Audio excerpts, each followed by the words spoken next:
Good morning, my name is Laurie DeRoche. I'm having this video sent out on the National Day of Mourning in honor and remembrance of all loved ones who have been killed, injured, or have suffering health issues due to workplace safety and health issues. The Day of Mourning is a twofold purpose. So the first purpose is to just as I had mentioned, honor and respect people lost. And the second is to renew commitments to prevent further deaths, injuries, and sicknesses. And that's kind of what I'd like to speak to you about. One of my experience with even knowing what the National Day of Mourning is lost a loved one on April 9th, 2015. His name was Kevin Timmerman. He was a railroader for just under 30 years. And our family got the call, and it's been really hard since then. We just had our 6th year without him. And it's taken a long time to get to this point, to have the freedom or feel like I have a voice to speak on our behalf, my family's behalf, and our experience, as well as the multitude of families that I've met and talked to since 2015. So I received the call just about 1 a.m, and when I first got the call, I thought it was maybe about our daughter. Kevin and I have a daughter, and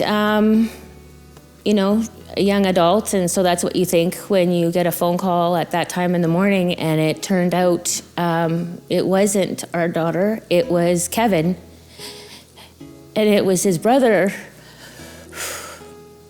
telling me that Kevin was killed at work. And I just remember sitting on the couch thinking, and I said to him, "Is this for fucking real?" Right? And then he passed the phone to Katie, our daughter.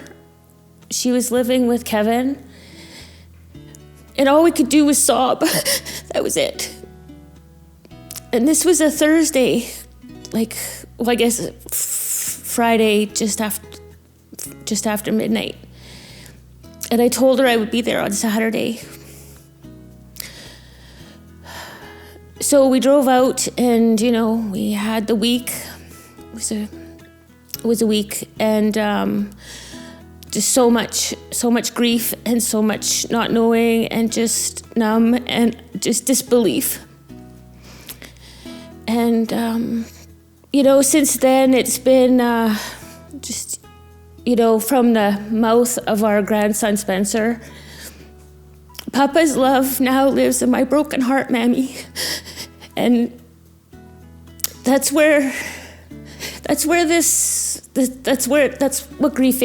that's what happens when someone you love is just that. Although Kevin and I were no longer married, we're really good friends and co-parents. We have a grandson together and a beautiful daughter. And, I would go, to Saskatchewan and end up sharing a meal with him and his family, and he would come many times to Winnipeg to pick up our daughter, and then to come visit his grandson, and we always spent time together. Kevin loved golf. He's really good at golf. He had a lot of plans for retirement. He was gonna golf some of the best courses with his brothers, and lots of Montreal Canadiens games. Kevin, just a special guy, really gentle and quiet.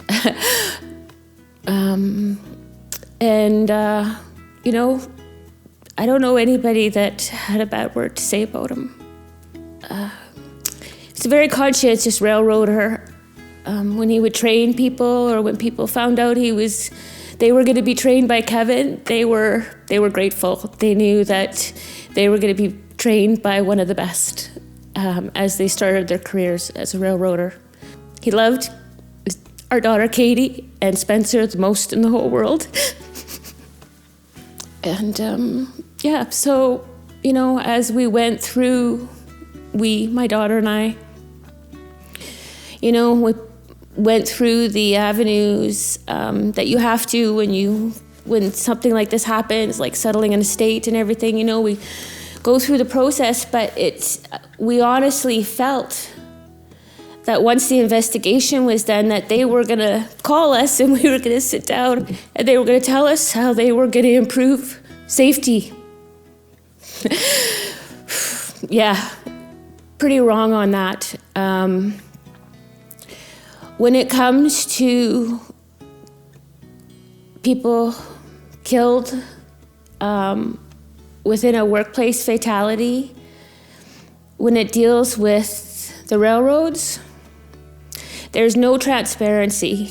And all we wanted was answers. All we wanted for them to say was I really wanted to know how they were going to make it better for other families so that this wouldn't happen, And this was in 2015. So since 2015, there's been 6 more that I know of,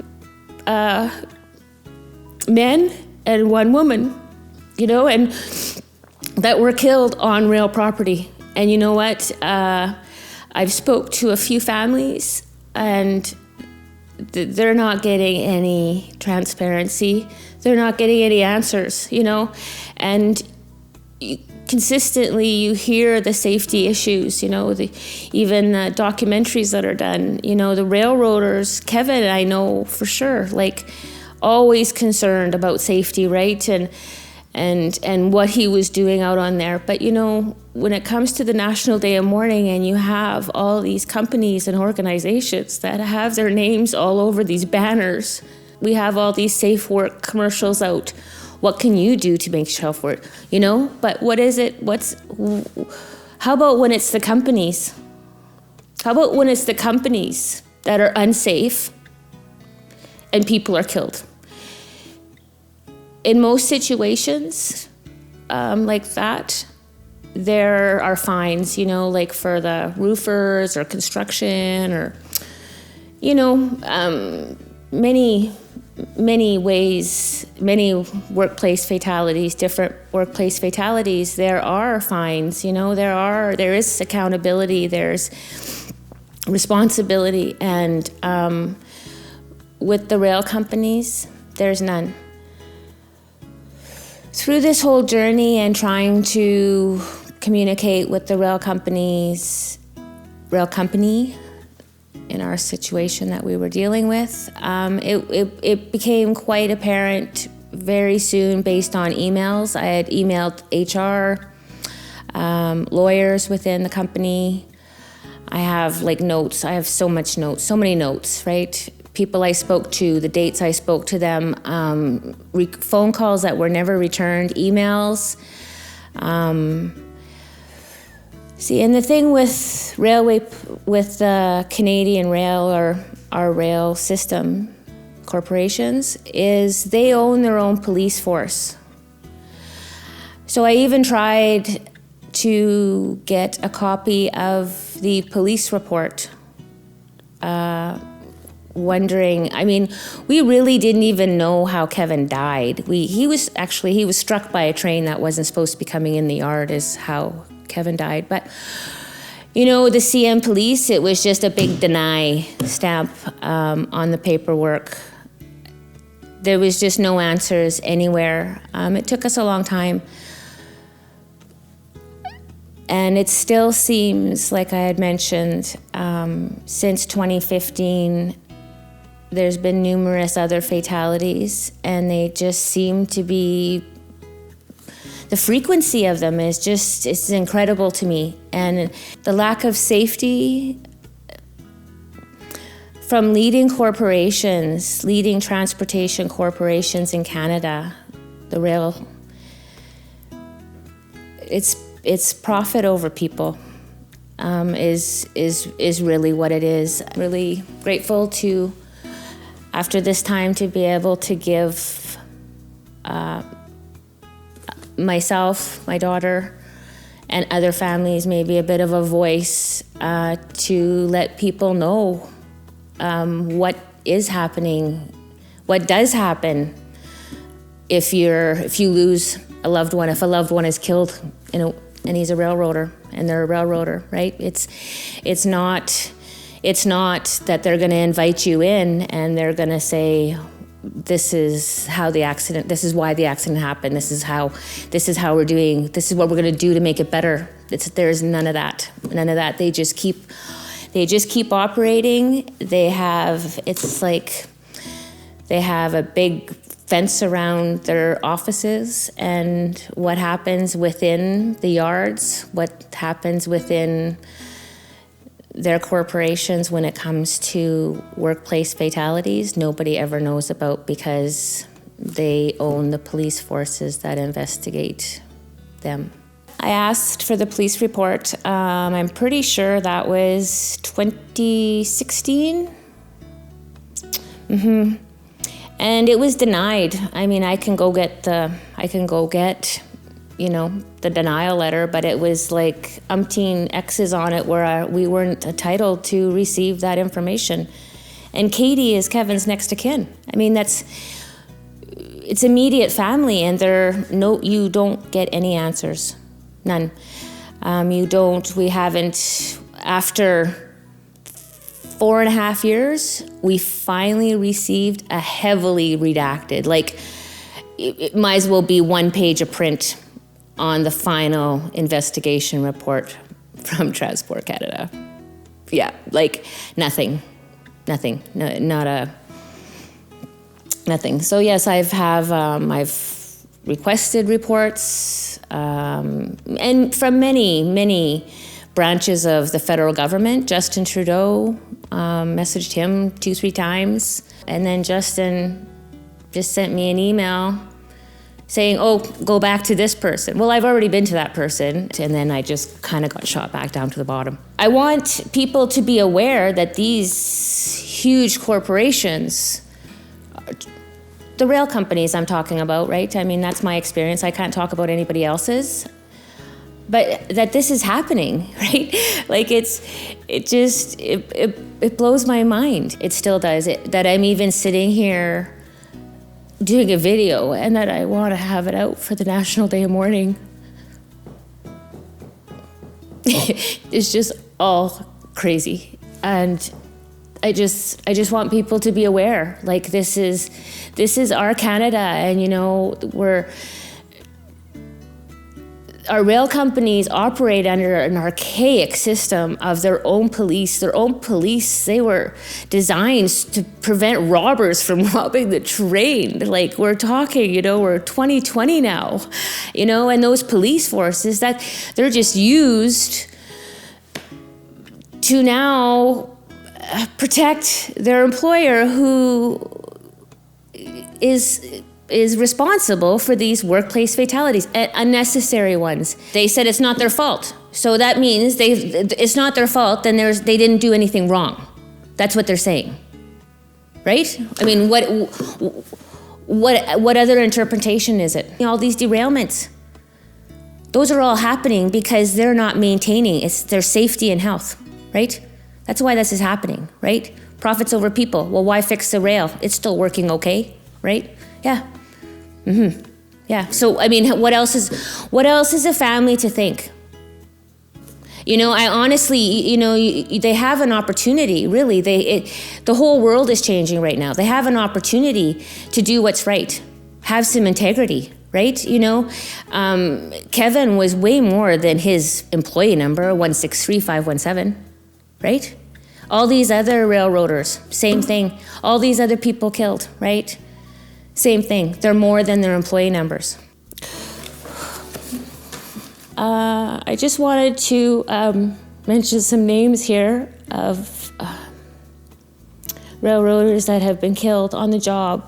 And these are just ones that I've been able to find.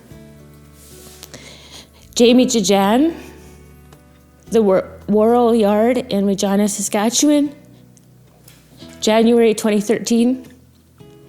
Jason Clooney, a place called Murphy's near Tisdale, Saskatchewan, November 2013. Kevin Tierman, the Chappelle Yard, April 9th, 2015. Melissa Hines, Melville Yard, Melville, Saskatchewan, December 2017.